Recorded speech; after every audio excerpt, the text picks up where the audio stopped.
I learned the things that made me successful in business from a man who had never been in business, my daddy. Do things you don't know how to do, he told me. And there'll be voices that tell you can't do something. Don't listen. Not knowing how to do something never stopped my daddy from doing it. He didn't know how to build a piano bench till mine broke. He said that when something had to be done, it had to be done, whether you knew how to do it or not.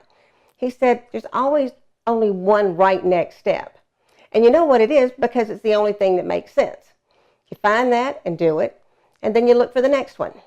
I needed a piano bench, so Daddy took the next right step. He bought some wood.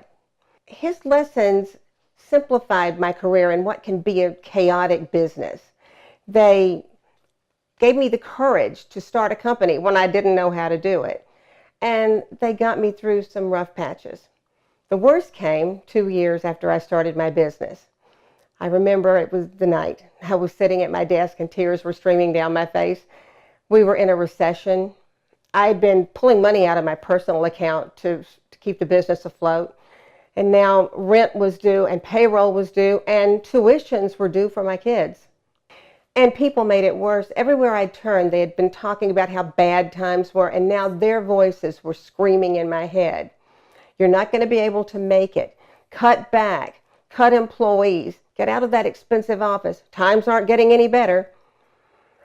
I sat there, and then I realized those voices were somebody else's. They weren't mine. They weren't Daddy's. I sat up and said out loud, I can too do this. This is a good business, and it's going to soar, and nobody's going to stop it. All I needed to do was find the one right next step. I needed money. Okay, so I'd get money. That next week, I bet everything I owned on my company. I moved money from my 401k plan. I refinanced my house again.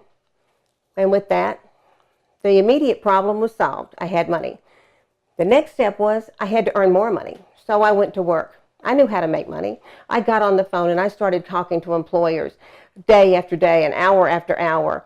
And for the next month, I didn't hear anything except no. Finally, in September, the dam broke and business started coming in. And I was right. It did soar. And all because of the lessons I learned from a man who never had much money, never built a business, didn't even have a high school diploma, my daddy. But to Daddy, all the things he taught me were obvious because they were the only things that made sense. And by the way, Daddy did build his piano bench, but it took him 3 years because he painstakingly inlaid the top with tiny pieces of wood. So today, I don't have a piano bench. I have a piece of folk art.